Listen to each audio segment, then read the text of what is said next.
dan tempat saya serahkan kepada hambanya. This call is now being recorded. Widih, ada suara apa tuh? Itu. Oke.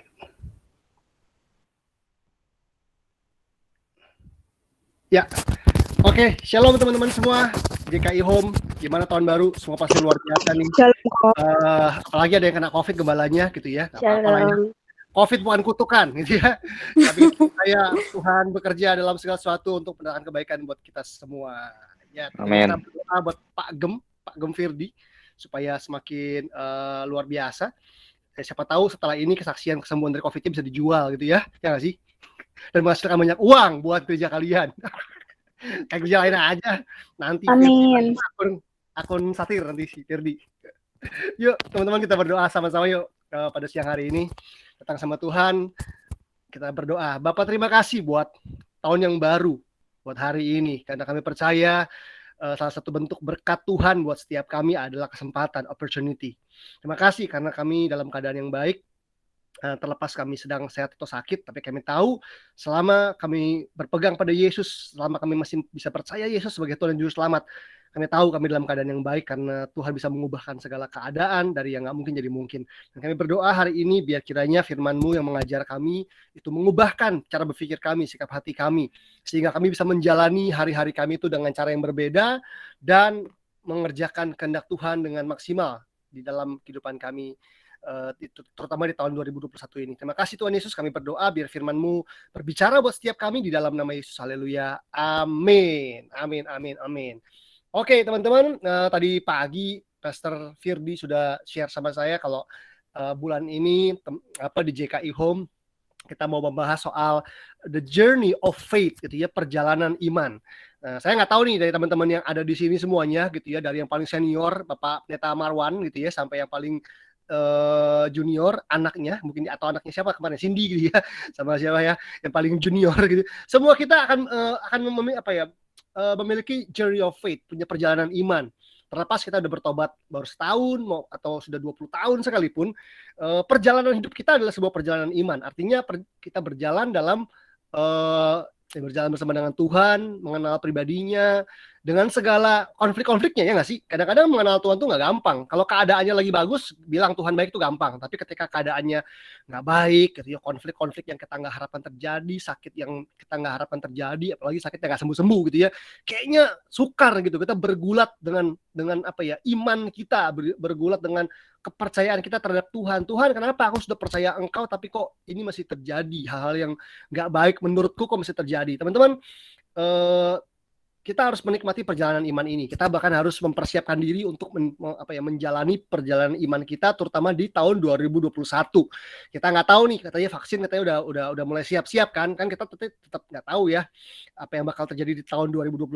Tetapi gue percaya kita perlu punya iman supaya kita bisa berjalan menjalani tahun ini dengan satu sikap hati yang baik. Terlepas masalahnya masih banyak, utangnya masih banyak, konfliknya masih banyak, tetapi kita harus terus mengandalkan Tuhan. Nah, mungkin gue akan memulai dengan satu ayat dulu, yaitu Ibrani pasal 11 gitu ya. Ibrani pasal 11 ayat yang pertama. Teman-teman pasti pernah dengar ayat ini, dikatakan bahwa iman adalah dasar dari segala sesuatu yang tidak kita lihat dan bukti dari segala sesuatu yang kita harapkan. Ya nggak sih? Iman adalah dasar dari segala sesuatu yang tidak kita lihat. Dasar dari segala sesuatu yang tidak kita lihat. Dan apa? Bukti dari segala sesuatu yang tidak kita harapkan. Nah, di situ ada dua kata penting ya gitu ya, dua hal penting, yaitu sesuatu yang tidak kita lihat, sesuatu yang kita harapkan gitu. Nah, teman-teman, tahun 2021 kita pasti punya harapan, ya nggak sih? Kita berharap ekonomi lebih baik, pekerjaan lebih baik, bisnis lebih baik, kesehatan lebih baik, komunikasi dalam keluarga lebih baik. Nah, dan tentunya di 2021 ini kita juga berharap sesuatu yang kita harapkan gitu ya. Ada sesuatu yang bukti dari sesuatu yang tidak kita lihat dan dasar dari sesuatu yang kita harapkan. Intinya kita punya pengharapan gitu ya, punya pengharapan, dan ada banyak hal yang kita belum lihat, belum bisa kita lihat di tahun 2021 ini. That's why we need faith. Kita perlu iman. Nah, kalau masalahnya iman itu seperti apa dan bagaimana, mari kita belajar gitu ya untuk kita bisa menjalani perjalanan iman kita itu dengan baik. Nah, kita mau coba buka yaitu dari Kejadian pasal 22. Kejadian pasal 22. Kejadian pasal 22. Kejadian pasal yang ke-22.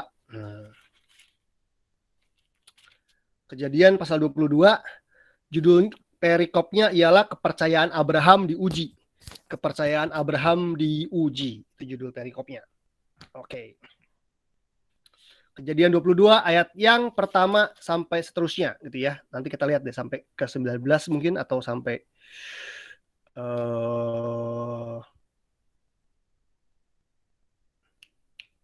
sampai 14 deh kira-kira, itu aja deh. Tuh. Ya coba kita lihat ya. Kejadian pasal yang ke-22 ayat yang pertama sampai ayat yang seterusnya gitu ya, untuk kita membahas soal the journey of faith, perjalanan iman. Kepercayaan Abraham diuji, kepercayaan Marwan diuji, kepercayaan Firdi diuji, kepercayaan Livi diuji, kepercayaan Nesya diuji. Ya ganti aja dengan nama kita ya. Dan dimulai di ayat yang pertama. Setelah semuanya itu. Nah, ya justru yang gue pengen highlight tuh adalah part ini. Setelah semuanya itu, 3 kata itu ya. Allah mencoba Abraham. Setelah semuanya itu, Allah mencoba Abraham. Coba garis bawahi di 3 kata pertama. Setelah semuanya itu. Setelah semuanya itu tuh apa sih? Setelah apa sih gitu ya? Kita tahu bahwa kisahnya Abraham itu berawal dari Kejadian pasal 12. Soal pemanggilan Abraham ketika dia ada di Ur Kasdim. Teman-teman, dari pasal 12 sampai pasal 22 itu ada banyak yang terjadi antara dalam hidupnya Abraham dalam hubungannya dengan Tuhan. Dari mulai dia meninggalkan Ur Kasdim, dia berpisah dengan Lot gitu ya, dia mengalami pertempuran, pokoknya macam-macam lah. Dia berbohong, dia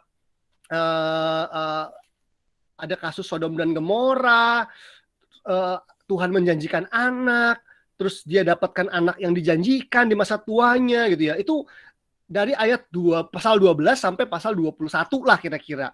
Terus di pasal 22 ayat pertama dia bilang apa? Setelah semuanya itu.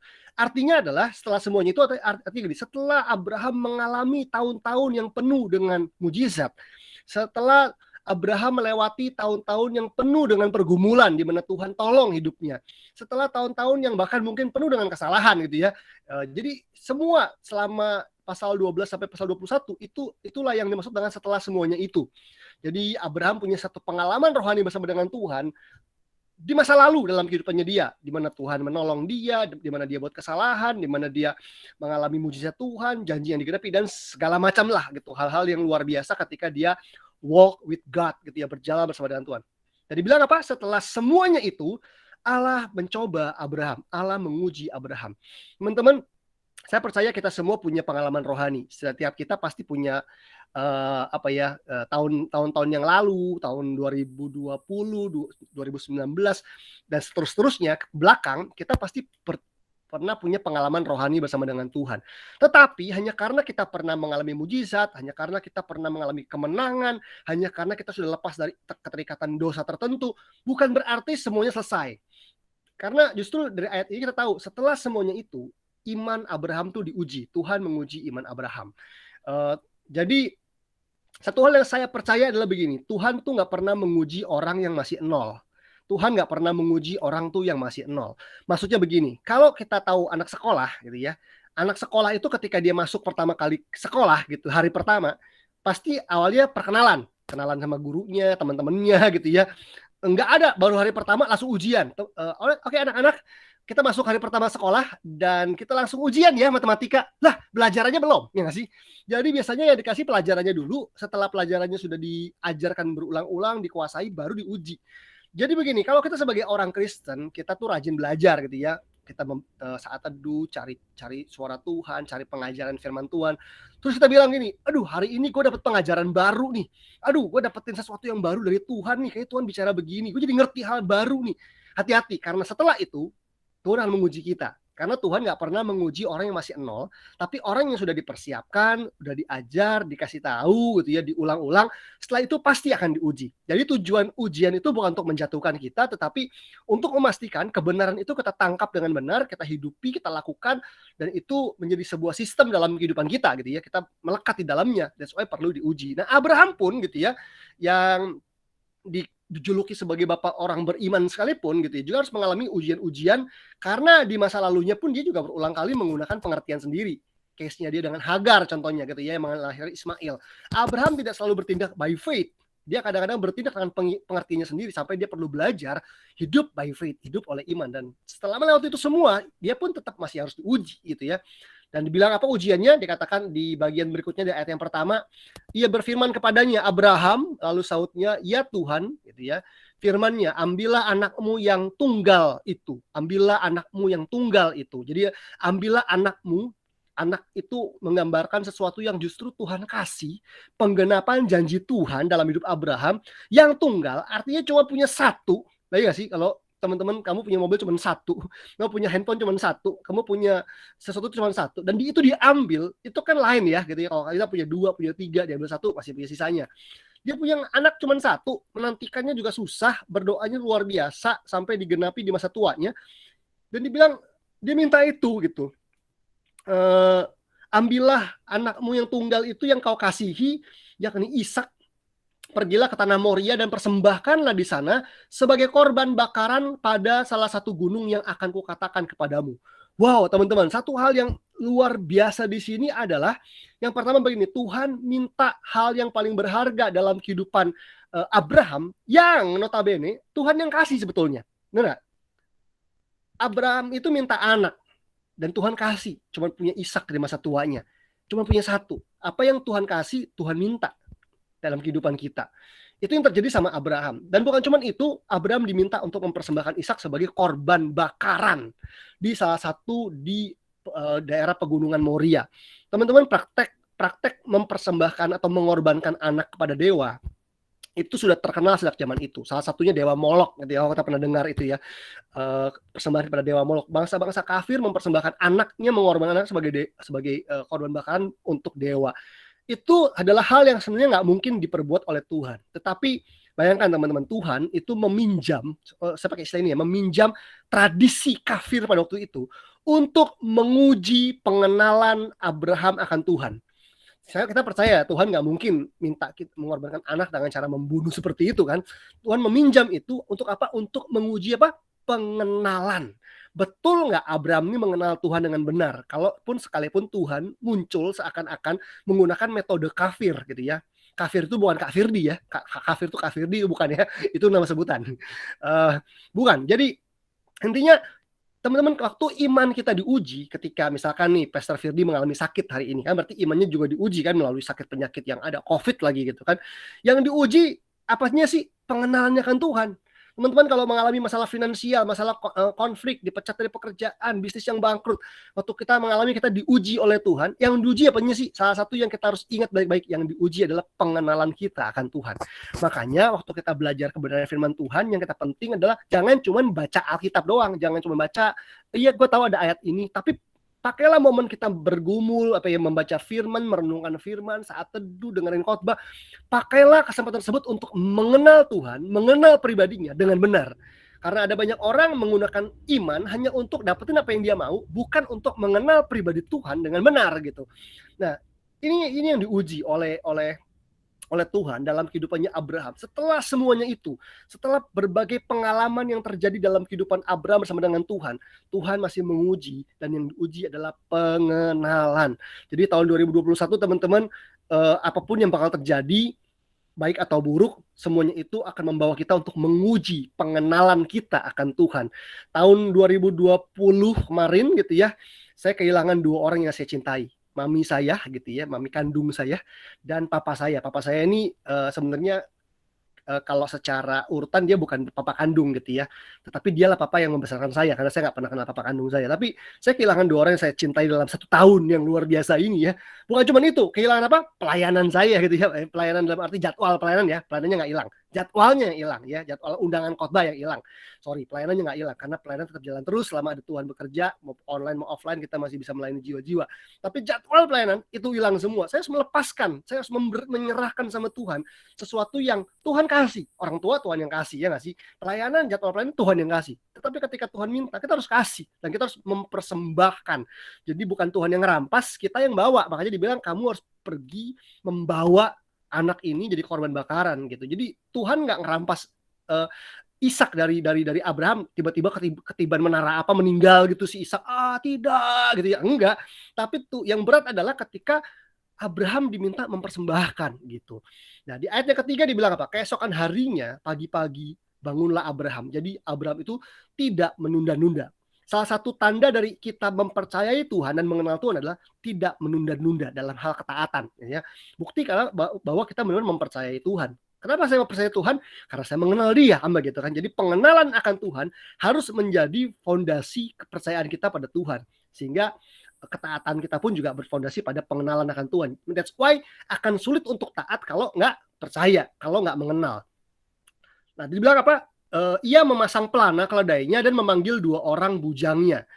Saya nggak tahu bujangnya ini bujangan atau enggak ya, karena bujang ini nggak ngomongin bujangan atau enggak, tetapi ini bicara tentang kayak asisten lah ya gitu ya. Beserta Ishak anaknya ia membelah juga kayu untuk korban bakaran itu, lalu berangkatlah ia dan pergi ke tempat yang dikatakan Allah kepadanya.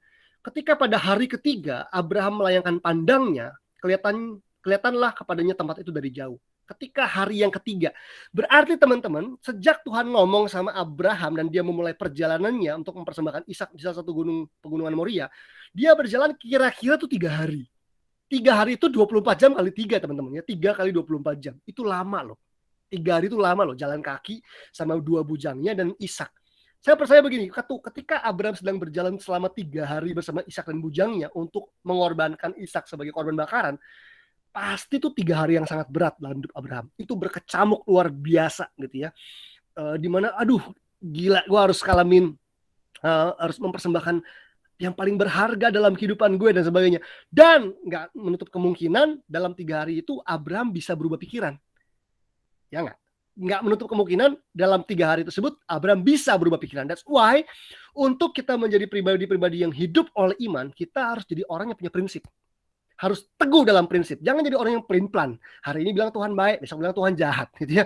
Kalau hidupnya kayak begitu, kalau kita jadi orang yang pelin-pelan, nggak firm gitu ya, nggak berdiri teguh dalam kebenaran, nggak belajar jadi orang yang tegas dan punya prinsip yang kuat, maka ketika kita diuji dan ujian itu punya rentang waktu, di tengah rentang waktu itu pasti kita mudah untuk menyimpang, nggak taat, meninggalkan Tuhan dan sebagainya lah gitu ya, untuk kita akhirnya tidak lulus dari ujiannya Tuhan. Tetapi Abraham, saya percaya dia menjalani 3 hari yang berat ketika dia berjalan bersama Ishak dan 2 bujangnya untuk mempersembahkan. Karena ini kembali teman-teman bahwa Abraham nggak diambil paksa nih.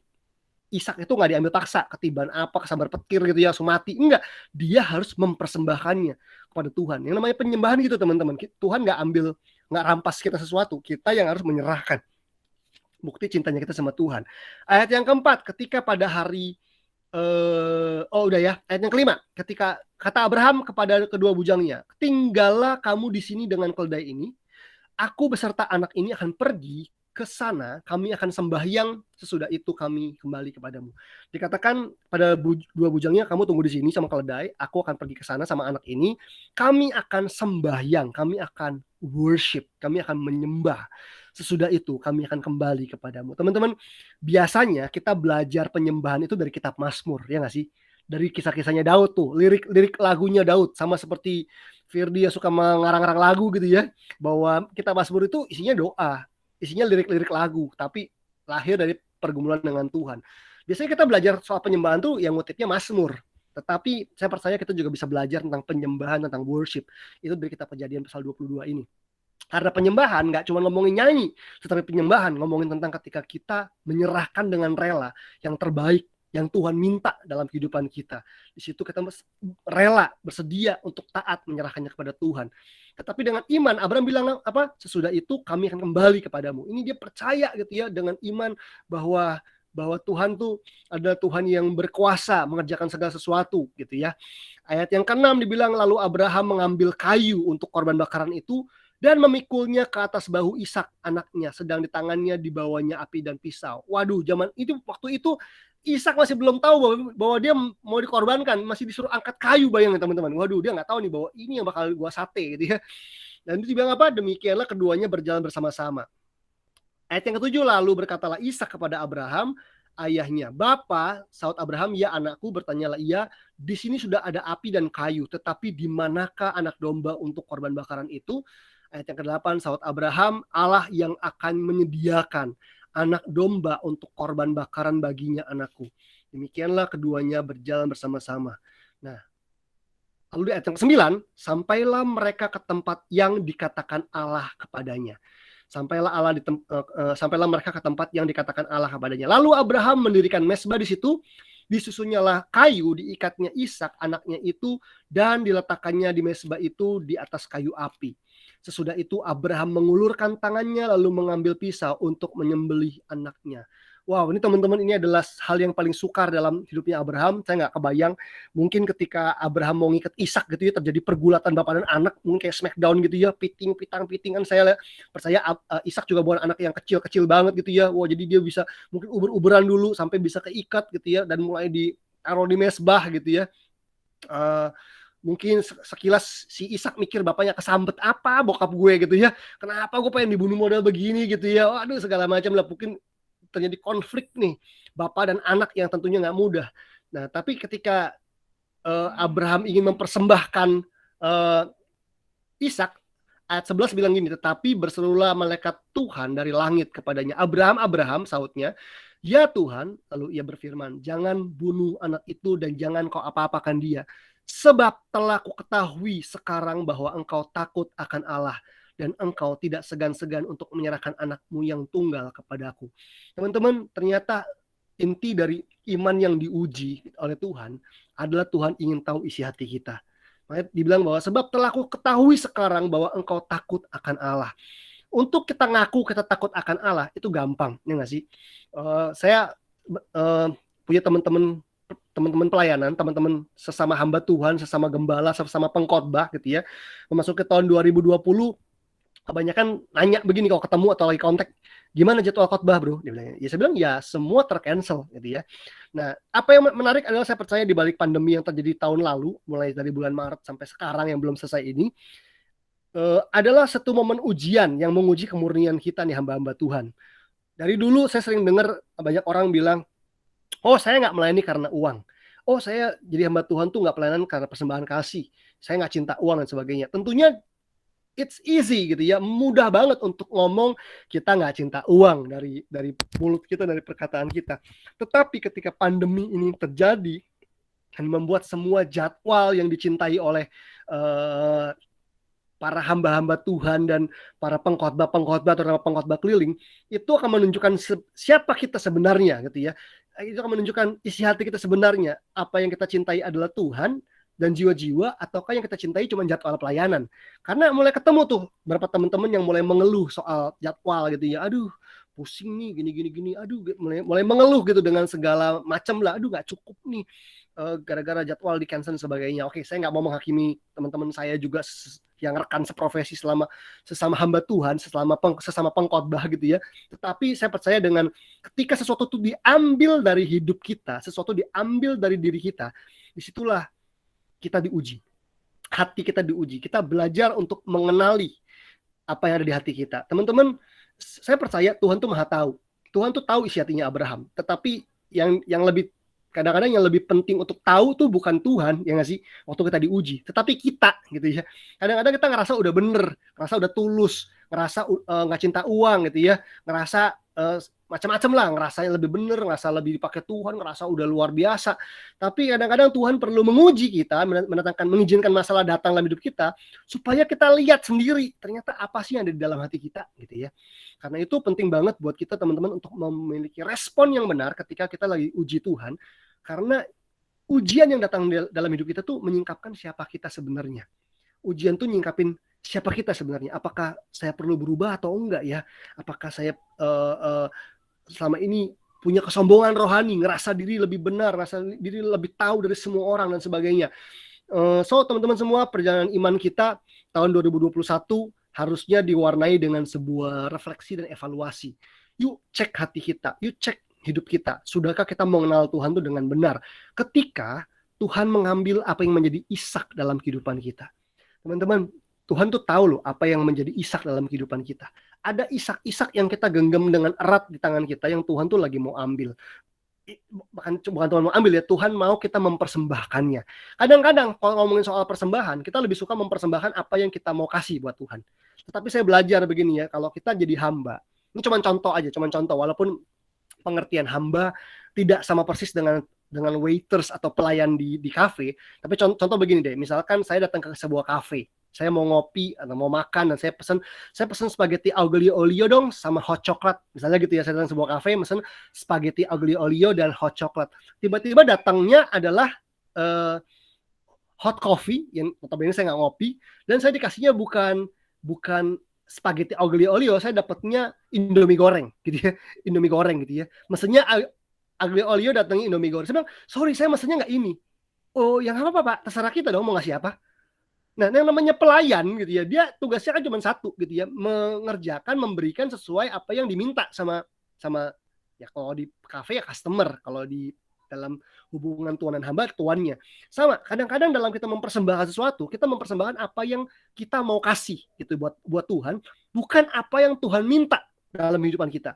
Tetapi teman-teman, yang namanya penyembahan sejati ternyata adalah begini, ketika Tuhan kasih apa yang ketika kita mau kasih, kita punya kerelaan untuk memberikan apa yang Tuhan minta dalam hidup kita. Teman-teman, yang Tuhan minta dari hidup setiap orang tuh bisa beda-beda. Mungkin ada yang diminta drama Koreanya sama Tuhan. Ya nggak sih? Mungkin ada yang diminta rokoknya sama Tuhan. Mungkin ada yang diminta adalah soal kesabaran emosinya sama Tuhan.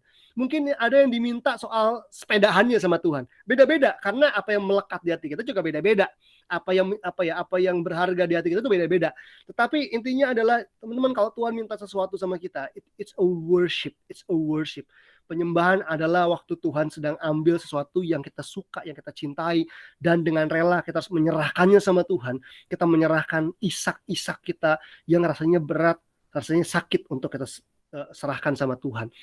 Apa yang menjadi isak dalam hidupmu hari ini? Apa yang Tuhan lagi singkapkan dalam hidupmu yang jadi isak dalam kehidupanmu, yang Tuhan lagi minta dan kamu kayaknya jerit-jerit untuk bilang, Tuhan, aku nggak bisa gitu ya. Atau mungkin ini adalah melupakan mantan adalah bagian dari menyerahkan isak, bisa jadi gitu ya. Karena jangan-jangan dia udah mantan tapi masih mendoakan dalam hati kita, masih nyimpen fotonya, masih ngarap-ngarap dan sebagainya. Let it go gitu ya, let it go. Saya masih ingat ada 3 pesan yang saya pernah dapat dari seseorang ketika saya baru bertobat hampir 20 tahun lalu ya, berarti 21 tahun lalu lah kira-kira. Pesannya begini bunyinya, let it go, let God, and let's go. Let it go itu artinya gini, ketika Tuhan minta sesuatu dalam hidupmu, let it go. Ketika Tuhan minta kamu untuk mengampuni, just let it go. Ketika Tuhan minta apa saja yang berharga dalam hidupmu, walaupun itu berat, just let it go gitu ya. Lepasin itu. Yang kedua adalah let God. Let God itu artinya izinkan Tuhan bekerja di dalamnya, izinkan Tuhan ambil, izinkan Tuhan berperkara di dalamnya. Dan yang berikutnya adalah let's go. Let's go artinya yuk move on, yuk bergerak, yuk jangan stay di situ terus gitu ya. Ketika sesuatu tuh diambil dalam hidupmu, yuk jangan stay di situ aja. Kamu punya Tuhan masih punya rencana yang besar dalam kehidupanmu. Itu yang saya percaya Tuhan sedang rindukan dalam kehidupan kita, teman-teman semua. Kita nggak akan bisa menyerahkan isak dalam kehidupan kita. Kita nggak akan bisa menyerahkan apa yang berharga dalam kehidupan kita ketika Tuhan minta, kalau kita tidak mengenal Tuhan dengan benar. Teman-teman, bicara soal faith, tolong ini saya akan klarifikasi dulu ya. Kalau ada orang bilang begini, gue beriman tahun depan gue punya mobil baru. Kalau buat saya itu bukan iman, itu ngarep. Boleh nggak? Boleh ngarep, tapi itu bukan iman. Iman itu bukan percaya sesuatu. Bukan. Iman itu adalah percaya seorang pribadi. Jadi kalau yang namanya iman itu adalah bicara tentang percaya pribadi Tuhan, bukan percaya punya mobilnya. Tahun depan gue kawin, gue percaya.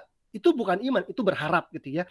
Jadi yang namanya percaya sesuatu terjadi, itu namanya berharap. Tetapi yang namanya iman adalah saya percaya bahwa Tuhan. Nah, jadi iman itu adalah mempercayai sifat-sifat Tuhan, mempercayai karakter Tuhan. That's why penting buat kita untuk mengenal pribadi Tuhan, mengenal karakter Tuhan, mengenal sifat-sifat Tuhan, karena hanya itulah yang menjadi fondasi yang kokoh ketika Tuhan minta sesuatu yang berharga dalam kehidupan kita.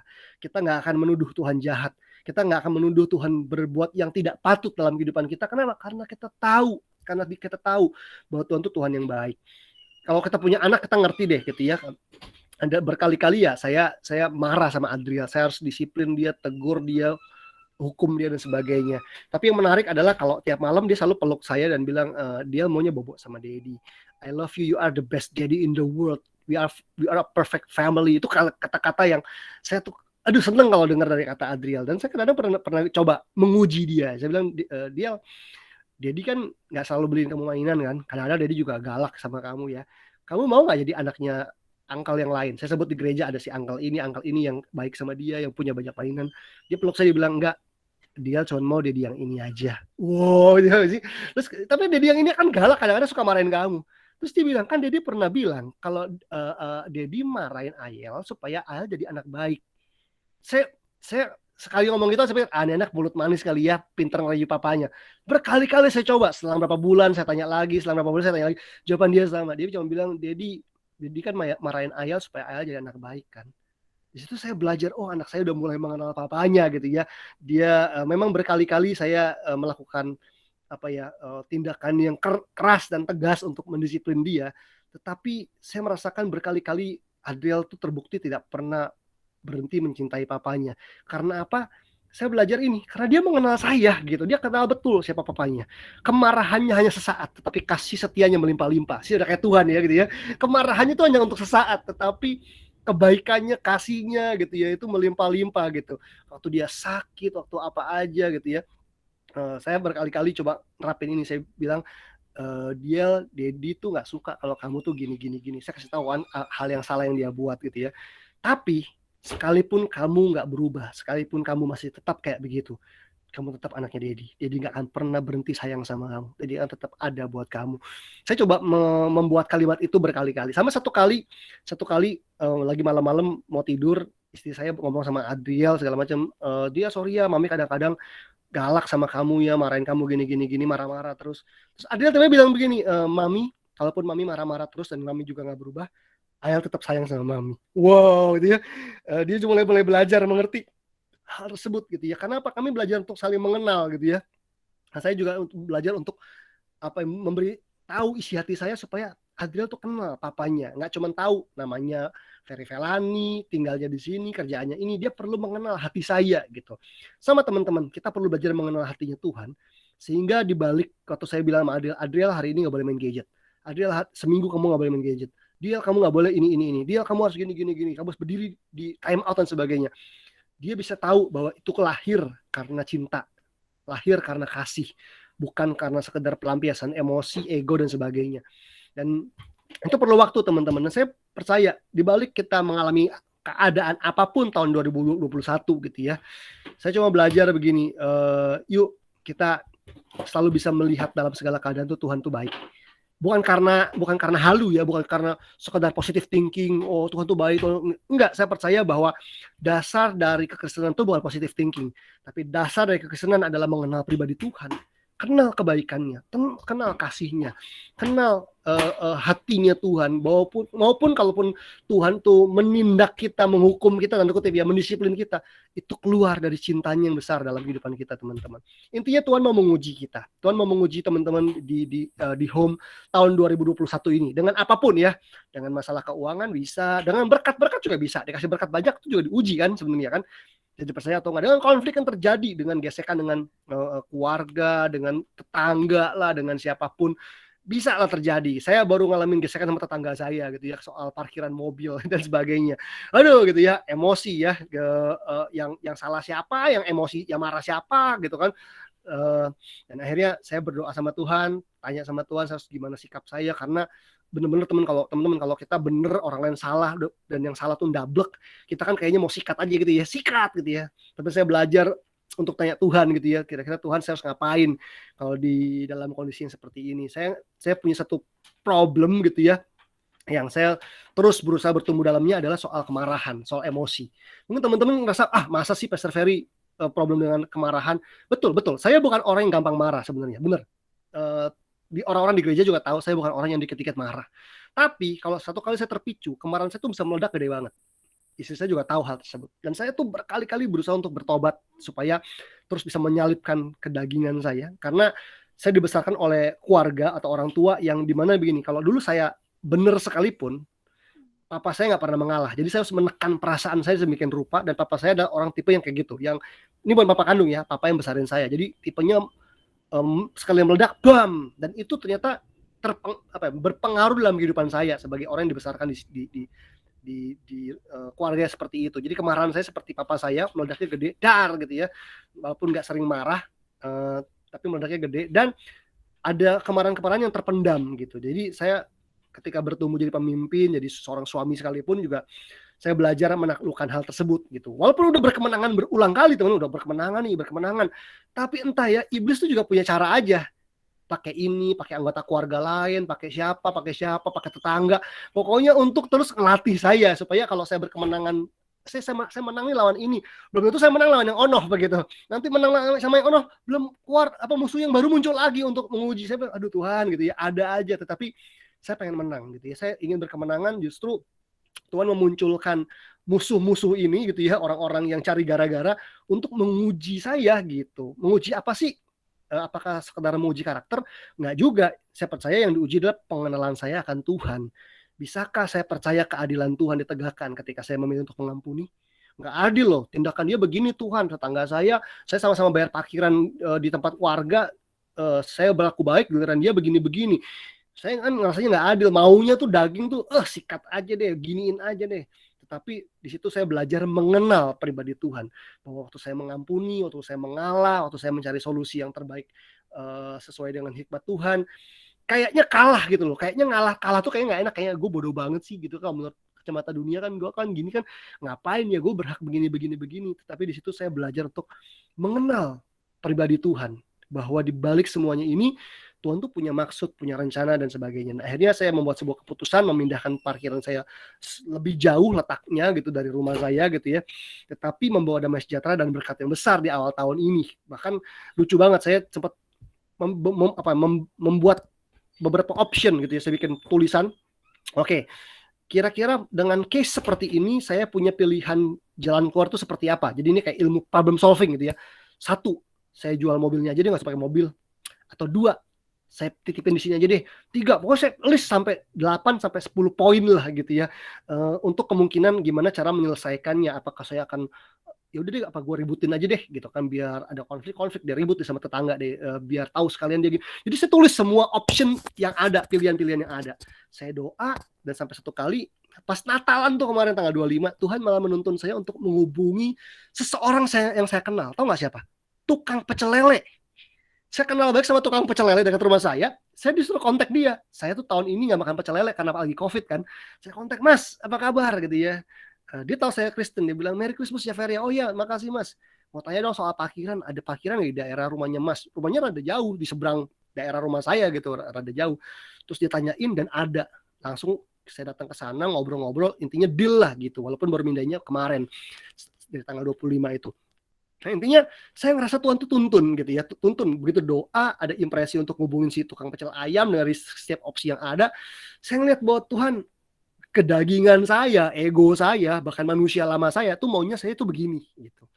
Tetapi saya nggak kepengen kalah sama kedagingan, saya nggak ingin kalah gitu. Apalagi tahun yang baru ya, kita harus masuk ke tahun yang baru sebagai ciptaan yang baru gitu ya. Jangan jadi pribadi yang lama dengan habit yang lama, percuma kan menyambut tahun yang baru. Di situ saya cuma ingin ketika Tuhan menguji saya lulus lagi gitu kan.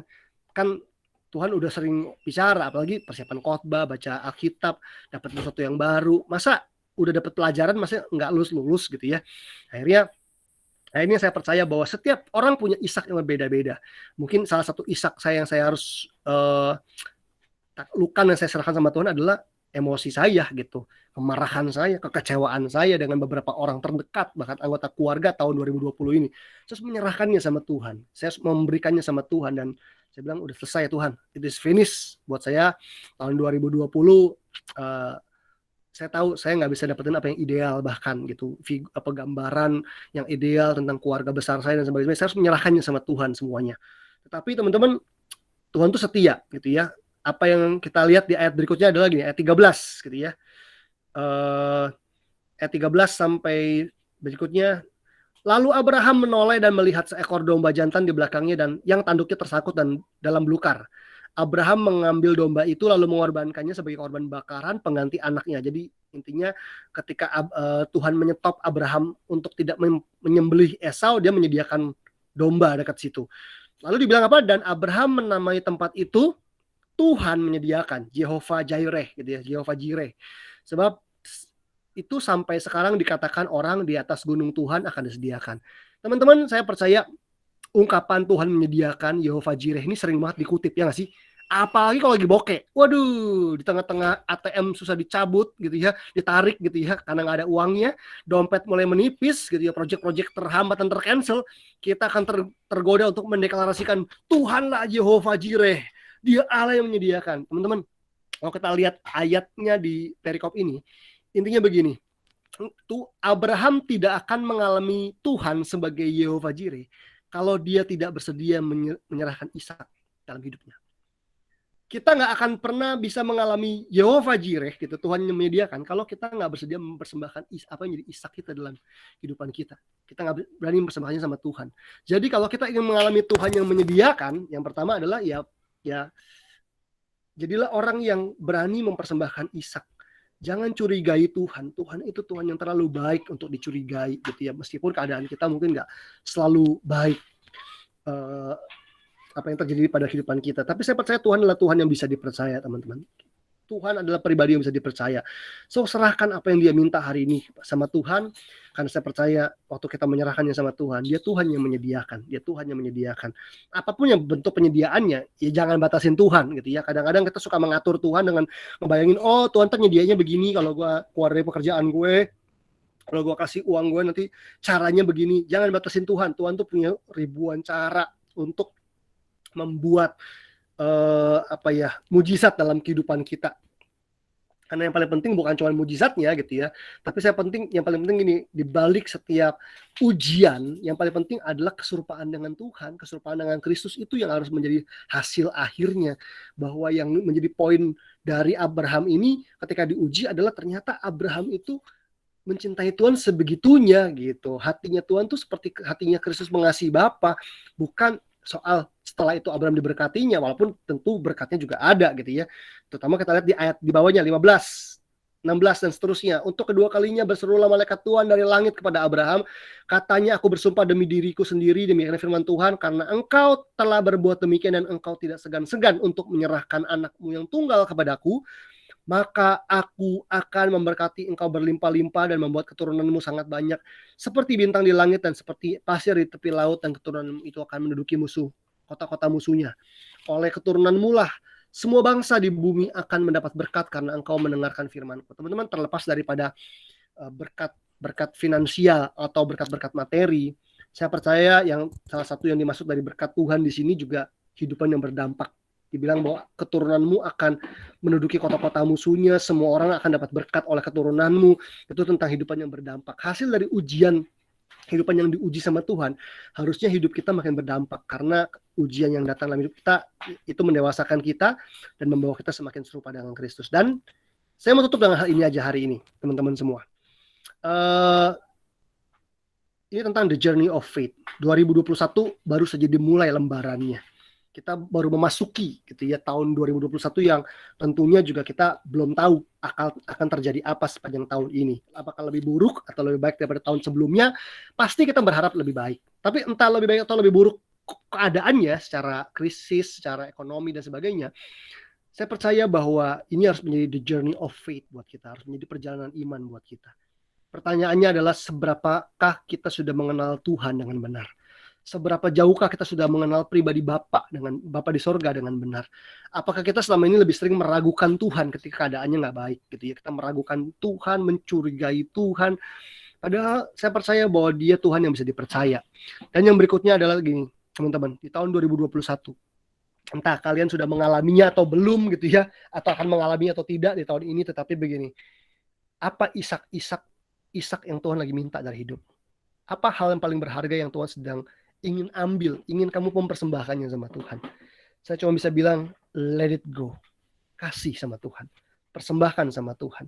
Yang terbaik yang kita bisa, yang memang Tuhan lagi minta dalam kehidupan kita. Kasih, relakan itu. Let it go. Let God. And let's go. Yuk move on. Yuk bergerak maju. Jangan izinkan apapun yang hilang tahun ini atau tahun lalu itu menghambat kita untuk bergerak maju pada apa yang Tuhan sedang kehendaki dalam kehidupan kita. Saya berdoa betul-betul tahun 2021 menjadi sebuah journey of faith yang akan membawa hidup kita lebih kaya, punya pengalaman dengan Tuhan, yang membawa Tuhan semakin dipermuliakan dalam kehidupan kita. Yuk teman-teman, saya ajak kita semua untuk berdoa sebentar, tundukkan kepala kita, tutup mata kita, dan kita datang kepada Tuhan. Bapa di surga, aku berdoa buat sahabat-sahabatku yang dikasih, yang ada di JKI Home. Apapun yang terjadi tahun ini, kami mau tahun ini akan menjadi tahun perjalanan iman yang luar biasa buat kami. Kami ingin mengenal Engkau dengan benar, Tuhan. Kami ingin rajin, lebih rajin lagi. Kami nggak ingin malas. Kami ingin lebih rajin lagi untuk mengenal pribadi Tuhan, mengenal sifat dan karakter Tuhan. Sehingga iman kami nggak dibangun atas dasar asumsi, tetapi sebaliknya iman kami dibangun di atas dasar pengenalan yang benar akan Allah, yang kami kenal melalui firman Tuhan, Alkitab yang kami baca. Tuhan, bantu kami untuk menjalani tahun ini dalam ketaatan, karena kami mengenal Tuhan dengan benar.